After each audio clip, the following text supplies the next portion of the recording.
Hi, this is Thomas Umstattd with Author Media, and I want to talk a little bit about the recent changes to the Facebook algorithm and what that means for authors. If you're an author, these new changes in the January of 2018 are going to radically change how you use Facebook, and you need to know lest you waste a lot of time doing things that aren't going to work. So a little bit of background. In the early days of Facebook, back when I was on, it was only for college students. Everyone saw everything, and life was good. But then if you have hundreds of friends and you follow hundreds of pages, that can create thousands of pieces of content every day, which is too much for any one person to read unless you're spending full time on Facebook. So Facebook instituted what they called the EdgeRank algorithm that sorts what you see based off of how well its artificial intelligence thinks you will like it. And from time to time, they make changes to that algorithm. In general, though, it looks at user preference. So if you mark somebody as see this first, or you set somebody as your close friend, you're going to see them at the top of your news feed. It also looks at things like social proximity, how many friends do you have in common, how many of your friends like that page, what kind of content it is. So certain types of content are favored over other kinds of content. So if you share a YouTube video, it's going to be really low in the rankings because Facebook doesn't want you to go to YouTube. It wants you to share Facebook videos instead. Whereas if you share an image, it's more likely to be seen. It also looks at likes and reactions. So posts with more likes get seen by more people, which cause them to get more likes, which cause them to be seen by more people. Also, it looks at comments, recency, how long ago was the post created, have you spent any money to promote it, and then finally, are there any shares on that piece of content? So the algorithm looks at all of those things, and from time to time, they make tweaks. So in 2017, they made several major tweaks. The first was that they made pages that load faster get priority in the newsfeed. So if you're on a slow website, if you're on cheap web hosting, your website got deprioritized on Facebook. So hopefully you're on fast hosting that you're not paying $5 a month for. The other thing is that engagement posts have been demoted. So if you're rooting for the Falcons or the Cowboys, click like for the Cowboys, comment for the Falcons. Those kinds of baity posts are being deprioritized now. So you have to earn legitimate engagement. Also, they changed it so that reactions are now weighted more than likes. So if somebody gives you a heart emoji, that's more than if they just give you a regular thumbs up. Also, video has been prioritized in the feed based off of how many people complete the video. So if people are starting your video and then giving up on it halfway, you'll be deprioritized. Whereas if everyone's finishing the video that you shared, more people will see it. And then live videos, every change they make, they seem to make live videos even more favored in the algorithm. So what's changed most recently, though, is that human pages are getting a big bump in priority, and brand pages, even for your author brand, are being deprioritized. This means that when you share content from your regular author page, less of your readers are going to see it. I'm sorry. I'm not the one who makes the rules. Don't shoot me. I'm just the messenger. And the other thing that they're changing is that comments are now weighted even more heavily than likes or other reactions like heart emojis or sad emojis. So what does this mean for you as an author? It means it's more important than ever to earn comments, but don't bait them. So the easiest way to earn legitimate comments is to include question marks in your posts. You ask questions and get your readers talking. That will cause more of your readers to see your updates.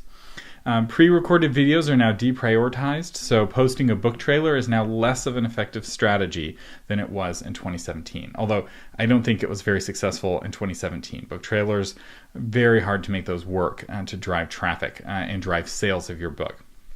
Now, live videos are getting even more juice than before, so a live launch party may be a very effective strategy in 2018.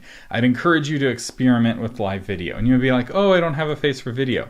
Doesn't matter. People want to see you. They want to see that authenticity. So don't worry too much about looking good on video. Also, ask your followers, ask your readers to mark you as see first. If they choose to prioritize your business page, all of these algorithm changes won't affect them consuming your content. Now, the only way you're going to convince them to do that is if you're sharing amazing content on Facebook.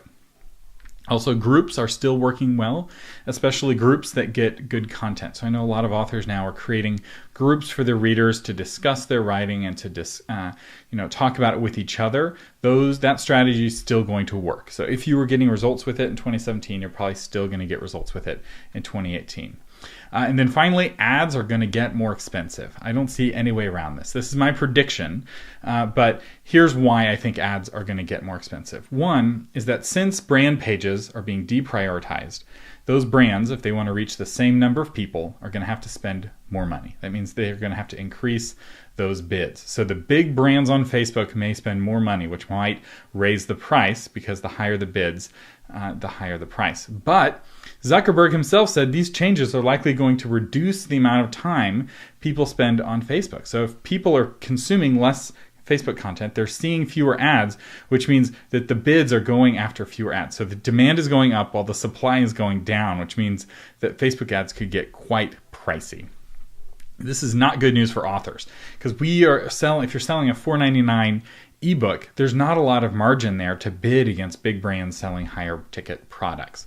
It's the challenge with Facebook is that somebody may be into your books, but they may also be into Apple computers or Dell computers or some big brand that's spending big money. And those advertisers are willing to spend more to acquire a customer to their $1,000 product than you are for your $10 book. That doesn't mean that Facebook ads won't work, but I encourage you, if you are currently doing Facebook advertising right now, you need to keep a close eye on those ads and make sure that you're not suddenly losing money acquiring customers. I'd also encourage you to experiment with Amazon ads. A lot of authors are getting good results from those, especially if they're well optimized. And Goodreads ads, if you can make them work, Goodreads has more data on readers than any other social network. I still believe Goodreads ads can work for savvy authors. But the bottom line is, if you are an author, you don't want to build your marketing strategy on Facebook's shifting sands. You have no idea of the change they're going to do next month and the change they're going to do the month after that. And so if you're building your foundation there, that is a risky place to build your foundation. I would recommend building your foundation on your website. Your website and your email list are so much more important. Even your Amazon pages. Spend your time optimizing your Amazon pages, optimizing your Goodreads presence. You do that once and then you're done. It's not that constant, I got to create content all the time for Facebook. So it's okay as an author to not do Facebook. And if people give you a hard time, you'd be like, well, I was doing Facebook, but now with the algorithm changes, it's just not worth my time. I think that is a totally legitimate excuse that you can give. I know authors who are making tons of money while completely ignoring Facebook. So don't feel like Facebook is a requirement. If it stresses you out, just say no. If you like the idea of Facebook, there are still some tactics that work, specifically groups and live video.